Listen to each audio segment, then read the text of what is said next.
Hello students, এইটো ভিডিঅ'ত class 6ৰ আছামিছৰ 10 number chapter Lakshminath বেজবৰুৱাৰ সৈতে সাক্ষাৎকাৰ এইটো চেপ্টাৰৰ সকলো প্ৰশ্নোত্তৰবোৰ দিয়া হৈছে আৰু লগতে প্ৰশ্নোত্তৰকেইটা অতি চুটি কৰি দিয়া হৈছে যাতে তোমালোকৰ বাবে সহজ হয় আৰু চেপ্টাৰটো একেবাৰে সহজ হয় আৰু ইন্টাৰেষ্টিং হয় সো তোমালোকে এবাৰ চেপ্টাৰটো পঢ়ি চাবা এবাৰ চেপ্টাৰটো পঢ়ি ললে তোমালোকে প্ৰশ্নোত্তৰকেইটা বুজি পোৱাত ইজি হ'ব আৰু প্ৰশ্নোত্তৰকেইটা সহজে কৰিব পাৰিবা সো তোমালোকে ভিডিঅ'টো চোৱাৰ আগতে এবাৰ চেপ্টাৰটো পঢ়ি চাবা ঠিক আছে তেনেহলে বলা প্ৰথমতে কোৱেশ্চন কিটালৈ আগবাঢ়ো কি কোৱেশ্চন দিয়া আছে প্ৰথমতে কোৱেশ্চন দিয়া আছে 1 নম্বৰ কোৱেশ্চন দিয়া আছে তলত দিয়া প্ৰশ্নসমূহৰ শুদ্ধ উত্তৰটো বাছি উলিয়াই বৃত্তটো পূৰ কৰা ইয়াত তোমালোকৰ এটা কোৱেশ্চন দিয়া আছে কোৱেশ্চনটোৰ চাৰিটা কৈ অপচন দিয়া আছে চাৰিটা অপচনৰ পৰা যেটো শুদ্ধ অপচন হয় এটো বাছি উলিয়াই তলত দিয়া বাকচত ক নম্বৰ অপচন খ নম্বৰ অপচন এনেকৈ তিনিটা ঘৰ দিয়া আছে বৃত্ত বনোৱা আছে হেগিটাৰ পৰা যেটো শুদ্ধ অপচন হয় এনেকৈ বৃত্তটো পূৰ কৰি দিব লাগে সো প্ৰথম কোৱেশ্চনটো কি দিয়া আছে হেতু চাই লও প্ৰথম কোৱেশ্চনটো দিয়া আছে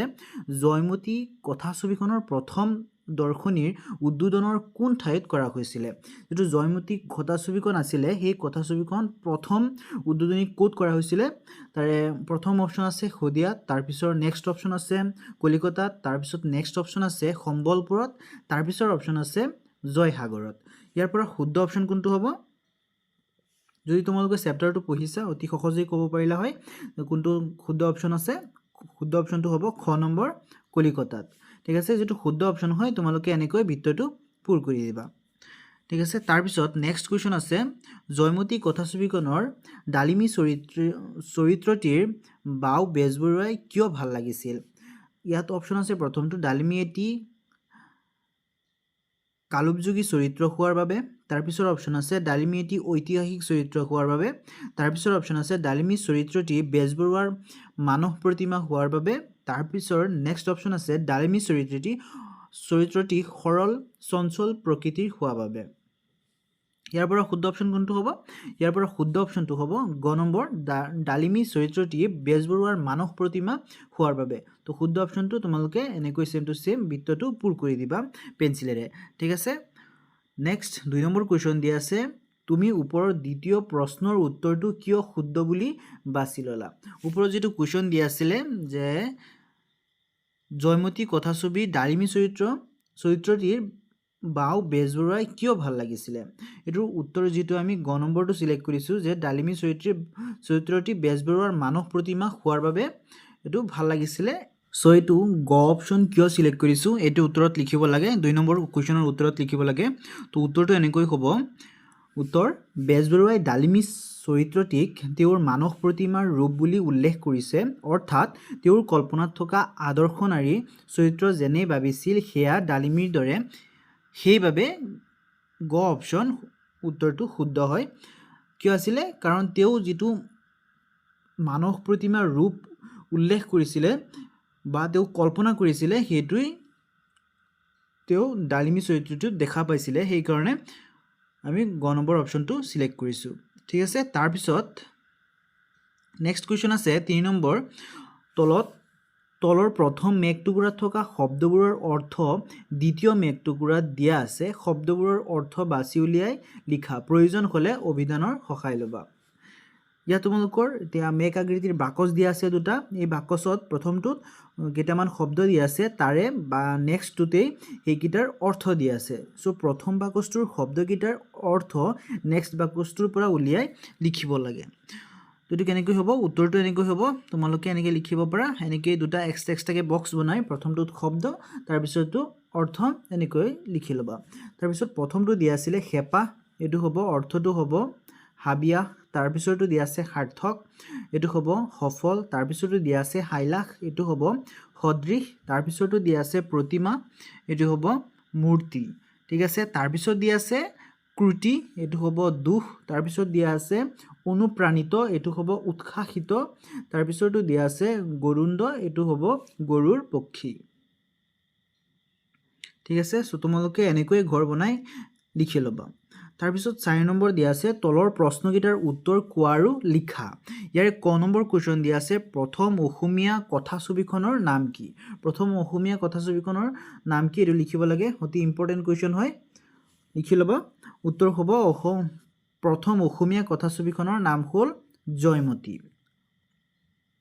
তাৰপিছত আছে খ নম্বৰ জয়মতী কথাছবিখন কিমান খ্ৰীষ্টাব্দত মুক্তি লাভ কৰিছিলে জয়মতী নামৰ যিটো কথাছবি আছিলে এইটো কেতিয়া মুক্তি লাভ কৰিছিলে চনটো লিখিব লাগে উত্তৰটো হ'ব জয়মতী কথাছবি 1935 চনৰ 1935 খ্ৰীষ্টাব্দত মুক্তি লাভ কৰিছিলে ইয়াত প্ৰশ্নবোধক চিন নহয় ঠিক আছে উত্তৰত প্ৰশ্নবোধক চিন কেতিয়াও নহয় তাৰপিছত কুৱেশ্যন দিয়া আছে জয়মতী কথাছবিখন কোনে নিৰ্মাণ কৰিছিলে জয়মতী কথাছবিখনৰ নিৰ্মাতা কোন আছিলে এইটো লিখিব লাগে উত্তৰ হ'ব জয়মতী কথাছবিখন জ্যোতিপ্ৰসাদ আগৰৱালাই নিৰ্মাণ কৰিছিলে জ্যোতিপ্ৰসাদ আগৰৱালাই কি নিৰ্মাণ কৰিছিলে জয়মতী কথাছবিখন মনত ৰাখিবা জয়মতী কথাছবিখনৰ নিৰ্মাতা কোন হয় জ্যোতিপ্ৰসাদ আগৰৱালা তাৰপিছত নেক্সট কুৱেশ্যন আছে বেজবৰুৱাই জয়মতী কথাছবিখন উদ্বোধন কৰিবলৈ কোন ঠাইৰ পৰা আহিছিলে তো যেতিয়া জয়মতী কথাছবিখন ফাৰ্ষ্ট উদ্বোধন হৈছিলে তেতিয়া কোন ঠাইৰ পৰা তেওঁ আহিছিলে বেজবৰুৱা আহিছিলে এইটো লিখিব লাগে উত্তৰটো হ'ব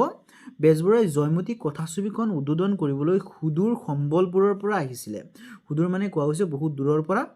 দূৰৰ সম্বলপুৰৰ পৰা তেওঁ উদ্বোধন কৰিবলৈ আহিছিলে তাৰপিছত নেক্সট কুৱেশ্যন আছে বেজবৰুৱাৰ কোনখন নাটৰ আধাৰত জয়মতী কথাছবিখন নিৰ্মাণ কৰা হৈছিলে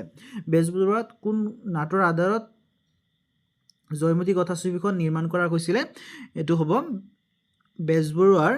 জয়মতী কোঁৱৰী নাটকখনৰ আধাৰত জয়মতী কথাছবিখন নিৰ্মাণ কৰা হৈছিলে কিহৰ আধাৰত নিৰ্মাণ কৰা হৈছিলে একেবাৰে সহজ হয় বাছ জয়মতী কোঁৱৰী ফুল নামটো লিখিব লাগে তাৰ আধাৰতে জয়মতী কথাছবিখন নিৰ্মাণ কৰা হৈছিলে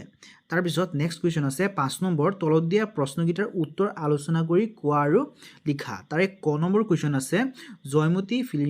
ফিল্মৰ ডালিমী চৰিত্ৰটিয়ে বেজবৰুৱাৰ সপোন কিদৰে দিঠক কৰিছিলে তাৰমানে বেজবৰুৱাৰ সপোন কেনেকৈ পূৰ কৰিছিলে এইটো লিখিব লাগে উত্তৰটো হ'ব ডালিমী চৰিত্ৰটো বেজবৰুৱাৰ নাটকত এক কাল্পনিক সৃষ্টি কৰিছিলে যাক তেওঁ মানৱ প্ৰতিমা বুলি কৈছিল তেওঁ ভবা নাছিলে যে কোনোবাই এই কাল্পনিক চৰিত্ৰটোক জীৱন্ত ৰূপ দিব পাৰিব কিন্তু জয়মতী কথাছবিৰ অভিনেত্ৰীগৰাকীয়ে তেওঁৰ কল্পনাৰ দৰেই চৰিত্ৰটোক ফুটাই তুলিছিলে এইদৰে ডালিমী চৰিত্ৰটিয়ে বেজবৰুৱাৰ সপোন দিঠকত পৰিণত কৰিছিলে তোমালোকে এইটো প্ৰশ্নৰ উত্তৰ একেবাৰে সহজত এক কথাত মনত ৰাখিব পাৰা যে বেজবৰুৱা দেৱে যিটো মানৱ প্ৰতিমা কল্পনা কৰিছিলে সেই মানৱ প্ৰতিমা কল্পনাটোৱেই ডালিমী চৰিত্ৰটোৱে বাস্তৱায়িত কৰিছিলে সেইকাৰণে ডালিমী চৰিত্ৰটো বেজবৰুৱা দেৱে ভাল পাইছিলে ঠিক আছে তাৰপিছত নেক্সট কুৱেশ্যন আছে খ নম্বৰ অসমৰ ফিল্ম ইণ্ডাষ্ট্ৰী সম্পৰ্কে বেজবৰুৱাৰ মত কেনেধৰণৰ আছিলে উত্তৰ হ'ব অসমৰ ফিল্ম ইণ্ডাষ্ট্ৰী সম্পৰ্কে বেজবৰুৱাৰ মত আছিল অতি আশাবাদী আৰু ইতিবাচক তেওঁ কৈছিল যে ৰেল বিজুলী ডাকৰ দৰে ফিল্মো অসমৰ বাবে এক অপৰিহাৰ্য অংগ হৈ পৰিব তেওঁৰ মতে ফিল্মৰ সৎ ব্যৱহাৰ কৰিলে ই সমাজৰ ভাল কৰিব আৰু অসৎ ব্যৱহাৰ কৰিলে বেয়া ফল দিব তাৰপিছত নেক্সট কুৱেশ্যন আছে গ নম্বৰ বেজবৰুৱাই কি কাৰণত জয়মতী কথাছবিখন সফল হৈছে বুলি উল্লেখ কৰিছে উত্তৰ হ'ব তেওঁ উল্লেখ কৰিছে যে নাট্যৰ চিত্ৰায়ন চৰিত্ৰসমূহৰ প্ৰাণৱন্ত অভিনয় সংলাপ আৰু অসমৰ পৰিৱেশৰ নিখুঁত প্ৰতিচ্ছবিয়ে ছবিখন সফল কৰি তুলিছে তাৰপিছত নাটৰ কাহিনী চৰিত্ৰ বেজবৰুৱাৰ মনঃপটৰ সৈতে মিল খাইছে তাৰপিছত নেক্সট কুৱেশ্যন আছে 6 নম্বৰ কোনে কাক কৈছিল লিখা ইয়াত এটা বাক্য দিয়া আছে বাক্যটো কোনে কৈছিলে আৰু কাক কৈছিলে সেইটো লিখিব লাগে ঠিক আছে ইয়াত ক নম্বৰটো দিয়া আছে প্ৰথম দিয়া আছে অসমত অসমীয়াৰ দ্বাৰাই আগে নোহোৱা নোপোজা এনে এটা কাৰ্য চাবলৈ মোৰ বৰ হেঁপাহ হৈছিল এইটো হ'ব কোনে কাক কৈছিলে লিখিব লাগে উত্তৰটো হ'ব এই কথাষাৰ লক্ষ্মীনাথ বেজবৰুৱাই সাক্ষাৎকাৰ লওঁতা নৰেন বৰদলৈক কৈছিলে কোনে কৈছিলে লক্ষ্মীনাথ বেজবৰুৱাই কাক কৈছিলে লক্ষ্মীনাথ বেজবৰুৱাই কৈছিলে নৰেন বৰদলৈক ঠিক আছে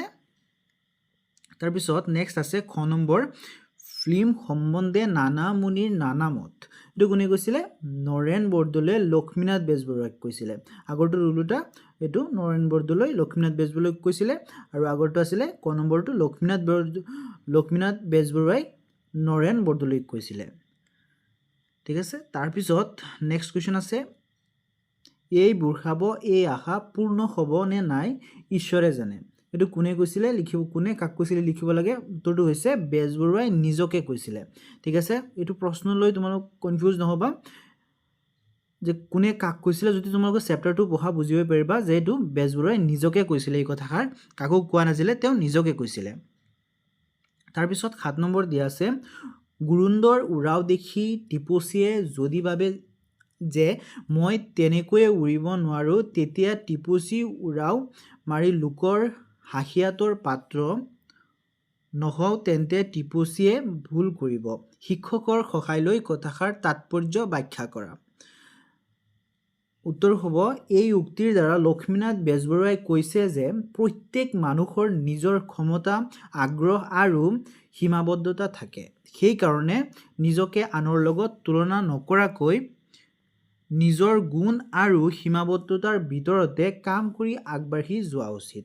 আনৰ গুণ বা সফলতাৰ লগত নিজৰ তুলনা কৰাটো উচিত নহয় তুলনাই মনোবল কমায় কিন্তু যদি তুমি নিজৰ আগৰ অৱস্থাৰ লগত নিজক তুলনা কৰা তেন্তে তুমি সঁচাকৈয়ে উন্নতি কৰিব পাৰিবা সেয়ে নিজৰ কামত মন দি আগবঢ়াটো বেছি যুক্তিসংগত আৰু শান্তিৰ পথ তাৰপিছত নেক্সট কুৱেশ্যন দি আছে সাক্ষাৎকাৰটোৰ কোনখিনি কথা তোমাৰ ভাল লাগিছে আৰু কি ভাল লাগিছে দলত আলোচনা কৰা যেটো সাক্ষাৎকাৰ হৈছিলে হেতু সাক্ষাৎকাৰৰ কোনখিনি কথা তোমাৰ ভাল লাগিছে এটো লিখিব লাগে সো উত্তৰ হ'ব সাক্ষাৎকাৰটোৰ আটাইতকৈ ভাল লগা কথাষাৰ হ'ল লোকৰ কাম ক্ৰিটিসাইজ কৰাটো বৰ উজু কিন্তু তেনে কাম নিজে কৰাটো বৰ টান কোনটো লাইন ভাল লাগিছে এটো বা কোনটো কথা ভাল লাগিছে হেতু হ'ব লোকৰ কাম ক্ৰিটিসাইজ কৰাটো বৰ উজু কিন্তু তেনে কাম নিজে কৰাটো বৰ টান এই কথাষাৰ ভাল লাগিছে কাৰণ ই এক চিৰন্তন সত্য আনৰ কামত ভুল উলিয়াটো বৰ সহজ কিন্তু নিজে সেই কামটো কৰিবলৈ গলেহে তাৰ কষ্ট আৰু প্ৰত্যাহ্বানবোৰ বুজিব পাৰি ই আমাক আনৰ প্ৰচেষ্টাক সমালোচনা কৰাৰ সলনি সহানুভূতিৰে চাবলৈ আৰু সন্মান কৰিবলৈ শিকায় সো এটো সাধাৰণ কথা যে যেতিয়া মানুহে কোনো এটা কাম কৰে আন মানুহে সেই কামৰ দুখ দৰাবলৈ সবেই যাব পাৰে কিন্তু সেই কামটো ভুল হৈছে বুলি সবেই ক'ব পাৰে কিন্তু এটো নিজে কৰিবলৈ গলেহে মানুহে গম পায় যে এটো কামৰ পিছত কিমান কষ্ট আছে এটো নিজে কৰিবলৈ গলেহে মানুহে গম পায় সো এই কাৰণে ইয়াত কোৱা হৈছে যে লোকৰ কাম ক্ৰিটিসাইজ কৰাটো বৰ উজু যে মানুহৰ কাম যেটো বেলেগ কোনোবাই কৰিছে হেতু বেয়া হৈছে বুলি কোৱাটো বৰ সহজ হয় কিন্তু নিজে কৰিবলৈ গলে হেতু বহুত টান লাগে ঠিক আছে প্ৰথমে তোমালোকে প্ৰথম শাৰীটো যদি তোমালোকে এই শাৰীটো বুজি পোৱা বাকিখিনি নিজে বনাই লিখিব পাৰিবা যে লোকৰ কাম ক্ৰিটিসাইজ কৰাটো বৰ উজু কিন্তু তেনে কাম নিজে কৰাটো বৰ টান যদি তোমালোকে বাস এই দুটা শাৰী বুজি পোৱা তেনেহলে গোটেইটো এনসাৰ তোমালোকে বনাই লিখিব পাৰিবা তাৰ পিছত দিয়া আছে নেক্সট কুৱেশ্চন 9 নম্বৰ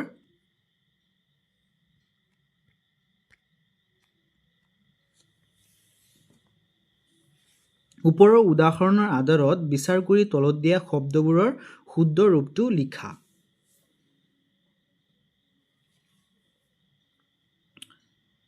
ইয়াত তোমালোকৰ অৰ্থ কেইটামান শব্দ দিয়া আছে তাৰ শুদ্ধ ৰূপটো লিখিব লাগে যেনেকৈ প্ৰথমটো দিয়া আছে দৰণ তাৰ পিছত মৰণ তাৰ পিছত বিশেষণ ইয়াত শুদ্ধ ৰূপটো লিখিব লাগে তাৰ মানে এটা ভুল আছে এটো লিখিব লাগে সো ইয়াত প্ৰথমটো সোৱা তোমালোকে দৰণ দিয়া আছে এটো শুদ্ধ ৰূপটো হলে লাষ্টত দন্তিয়া ন নহৈ মূৰ্ধন্য হ'ব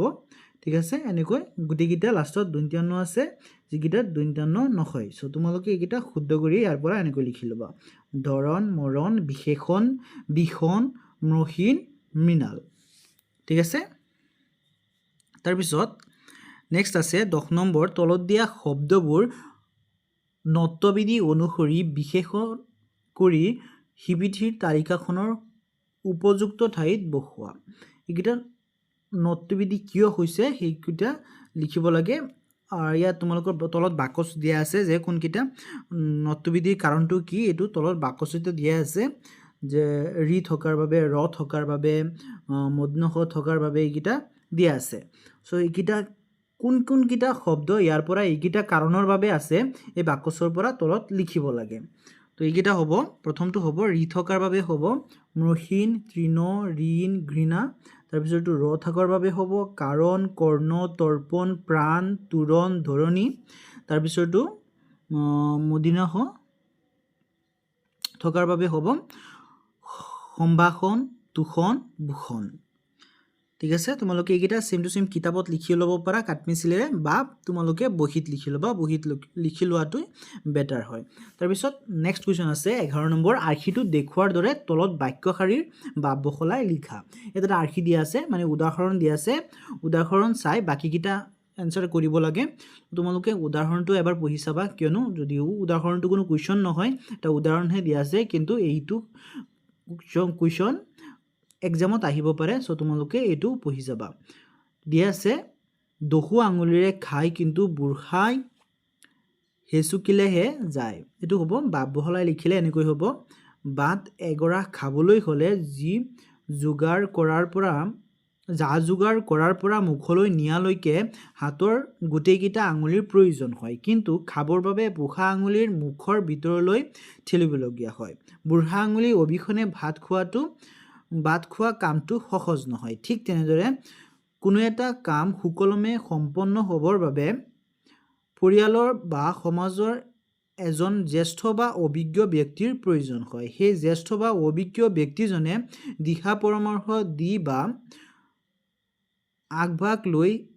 কাম এটা সম্পূৰ্ণ হোৱাত সহায় কৰে। চ' ইয়াত তোমালোকে এইখিনিলৈকে লিখিব পাৰা যে কামটো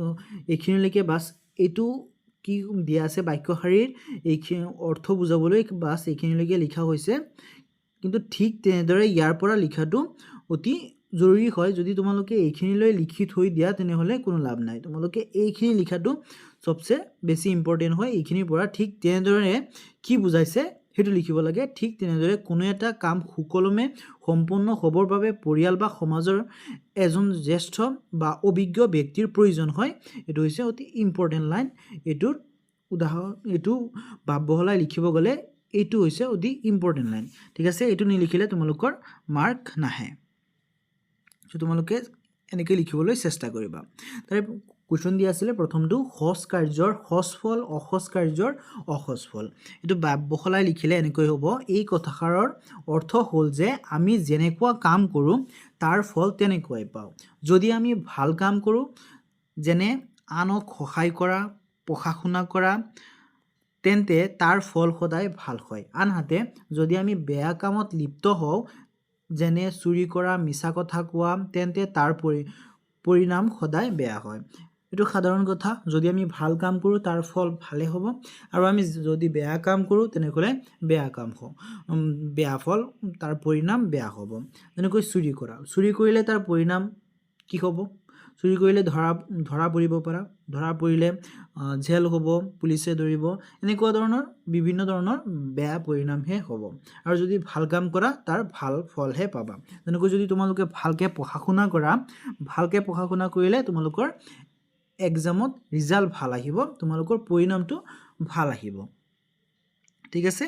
এনেকৈ তোমালোকে প্ৰথম শাৰীটো কি লিখা আছে এইটো পঢ়ি নিজে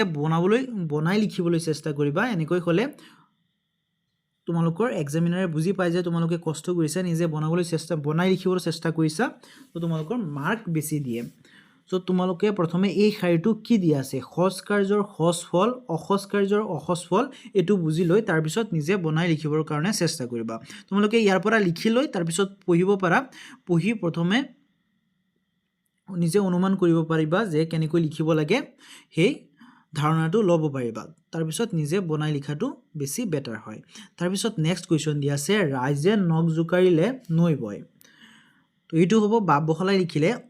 অকলে কৰিব নোৱাৰা কাম সকলোৱে লগ লাগি কৰিলে সেয়াও সম্ভৱ হৈ উঠে ৰাইজৰ নখৰ পানী অলপকৈ পৰি নৈ বৈ যোৱাৰ দৰে অসম্ভৱ কামো সম্ভৱ হৈ উঠে গতিকে আমি অকলে কৰিব নোৱাৰা কাম সকলোৱে সন্মিলিত প্ৰচেষ্টাৰে কৰা উচিত সো আমি যিবিলাক কাম নিজে অকলে কৰিব নোৱাৰো অলপ ডাঙৰ ধৰণৰ কাম হয় সেইবিলাক কাম আমি সবে একেলগে মিলি কৰিলে সেইবিলাক কঠিন কাম এটা সফল হৈ উঠে কঠিন কাম এটা সহজ হৈ যায় ঠিক আছে তাৰ পিছত দিয়া আছে জ্ঞান সম্প্ৰসাৰণ তাৰ 12 নম্বৰ দিয়া আছে আইদেউ সন্দিকৈৰ বিষয়ে বিভিন্ন উৎসৰ পৰা তথ্য সংগ্ৰহ কৰি লিখা মানে ইয়াত আইদেউ সন্দিকৈৰ বিষয়ে কিছু বাক্য লিখিব লাগে উত্তৰটো এনেকৈ হ'ব প্ৰথম অসমীয়া বোলছবি জয়মতীত নায়িকা ৰূপে আত্মপ্ৰকাশ কৰা আইদেউ সন্দিকৈ বৰ্তমানো নাৰী সমাজৰ এক মূৰ্ত প্ৰতীক তেখেতৰ জন্ম 1920 চনৰ 10 এপ্ৰিলত গোলাঘাটৰ পানীদিহিঙীয়া গাঁৱত হৈছিল পিতৃ নীলাম্বৰ সন্দিকৈ আৰু মাতৃ মা লক্ষ্মী বংশদেউ শব্দটোৱে তেখেতৰ জীৱনৰ গতিপথ সলাই পেলাইছিল ৰক্ষণশীল সমাজে ফুনু বৰুৱাক গদাপানীৰ চৰিত্ৰৰ অভিনয় কৰাৰ বাবে বংশদেউ বুলি সম্বোধন কৰাৰ ঘটনাক গুৰুতৰ অপৰাধ বুলি ধৰি আইদেউকো সমাজৰ পৰা বৰ্জন কৰিছিল তাৰপিছত নেক্সট কুৱেশ্যন আছে 13 নম্বৰ শব্দজালখন মনোযোগেৰে চোৱা তাৰ পৰা অৰ্থপূৰ্ণ শব্দ বিচাৰি তলত দিয়া খালী ঠাইসমূহ পূৰ কৰা প্ৰয়োজন হ'লে পাঠৰ সহায় ল'বা ইয়াত এটা বাকচ দিয়া আছে বাকচত কিছুমান লেটাৰ্স দিয়া আছে সো তাৰ পিছত তলত দিয়া আছে এটা বাক্য দিয়া আছে সেই বাক্যটোৰ অৰ্থ এই বাকচৰ পৰা উলিয়াই লৈ তোমালোকে সাইডত লিখিব লাগে তো প্ৰথমটো দিয়া আছে পুৰাণ সম্বন্ধীয় এটো হ'ব পৌৰাণিক তোমালোকে এইগিটা পৌৰাণিকটো এইগিটা লেটাৰ্স লগ লাগিয়ে হৈছে তোমালোকে ইয়াৰ পৰা এটা বিচাৰি লৈ লিখিব পাৰা তোমালোকে সবেই ফ্ৰেন্ডছ বিলাক একেলগে হৈ এটা খেলৰ নিচিনা তোমালোকে ইয়াৰ পৰা লিখিব পাৰা তাৰ পিছত নেক্সট হৈছে খ নম্বৰ ইতিহাস সম্পৰ্কীয় এটো হ'ব ঐতিহাসিক তাৰ পিছতো আছে গুৰুৱে আশীৰ্বাদ কৰি দিয়া ফুল এটো হ'ব নিৰ্মালী তাৰ পিছতো আছে 100 বছৰ বিয়পা কাল এটো হ'ব শতাব্দী তাৰ পিছতো আছে বহু দূৰজি দূৰণী ঠিক আছে তাৰ পিছত নেক্সট দিয়া আছে প্ৰকল্প আসলতে তোমালোকে নিজে কৰিবলগীয়া কিছু কাম ষ্টুডেন্টে নিজে কৰিব লাগে নিজৰ জ্ঞানৰ বৃদ্ধিৰ কাৰণে প্ৰকল্পবোৰ দিয়ে সো তোমালোকে এটো আসলতে নিজে কৰিবলগীয়া কাম তোমালোকে নিজে কৰিবা ইৰে তোমালোকৰ নিজৰে জ্ঞান বৃদ্ধি হ'ব প্ৰশ্নোত্তৰ কৰাৰ কিছুমান টেকনিক তোমালোকে শিকিব পাৰিবা সেই কাৰণে তোমালোকক প্ৰকল্প কৰি দিব দিয়ে ঠিক আছে ইয়াত দিছিলে 14 নম্বৰ প্ৰকল্প দিছে দুজনীয়া গোটত বিভক্ত হৈ এজনে আনজনৰ পৰিচয় অভিৰুচি দৈনিক কঠিন ভৱিষ্যতে কি হ'ব খুজে আদি বিভিন্ন দিশৰ প্ৰশ্ন সুধি এটি সাক্ষাৎকাৰ লোৱা ইয়াত সো তোমালোকে যদি এটো তোমালোকৰ ফ্ৰেন্ড সকলৰ মাজত মিলি তোমালোকে এই প্ৰকল্পটো কৰিব বিচাৰা তেনেহলে তোমালোকৰ মাজত কি হ'ব তোমালোকৰ কমিউনিকেশ্যন স্কিল মানে এজনে আনজনৰ লগত কেনেকৈ কথা পাতিব লাগে এইটো তোমালোকৰ মাজত ডেভেলপ হ'ব সো তোমালোকে এটো নিজে কৰিবৰ কাৰণে চেষ্টা কৰিবা তাৰ পিছত 15 নম্বৰ দিয়া আছে তোমালোকৰ অঞ্চলৰ কোনো খেতিয়ক শিল্পী সাহিত্যিক বা অন্য যিকোনো ক্ষেত্ৰৰ পাৰদৰ্শিতা থকা এগৰাকী ব্যক্তিৰ সাক্ষাৎকাৰ কেনেকৈ লবা তাৰ এটা আৰ্হিব প্ৰস্তুত কৰি শিক্ষকক দেখুৱা আৰু সাক্ষাৎ গ্ৰহণ কৰি শ্ৰেণীকোঠাত পঢ়ি শুনোৱা সো তোমালোকে এইকেইটা নিজে কৰিবা যদি পাৰা নিজে কৰিবলৈ চেষ্টা কৰিবা ঠিক আছে বা তোমালোকে টিচাৰৰ হেল্প ল'ব পাৰিবা নিজৰ ফ্ৰেন্ড সকলৰ লগত মিলি এনেকুৱা ধৰণৰ প্ৰকল্পবোৰ কমপ্লিট কৰিব পাৰা ঠিক আছে এইখিনিতে তোমালোকৰ এটো চেপ্টাৰৰ প্ৰশ্নোত্তৰবোৰ শেষ হৈছে যদি ভিডিওটো ভাল লাগিছে লাইক কমেন্ট শেয়াৰ এটা কৰি যাবা আৰু চেনেলটো সাবস্ক্ৰাইব কৰি ৰাখিবা লগতে তোমালোকৰ নেক্সট চেপ্টাৰৰ ভিডিওৰ লিংকটো এই ভিডিওৰে ডেসক্ৰিপচন বক্সত পাই যাবা আৰু তোমালোকে এটো ভিডিওৰ প্লেলিষ্টটো চাবলৈ নাপাহৰিবা তাত সকলো চেপ্টাৰৰ ভিডিওবোৰ সিৰিয়াল কৰি দিয়া আছে তাৰ পৰা তোমালোকে প্ৰত্যেকটো চেপ্টাৰৰ ভিডিওবোৰ চাব পাৰিবা ভিডিওটো লাষ্ট লৈকে দেখা পাবে ধন্যবাদ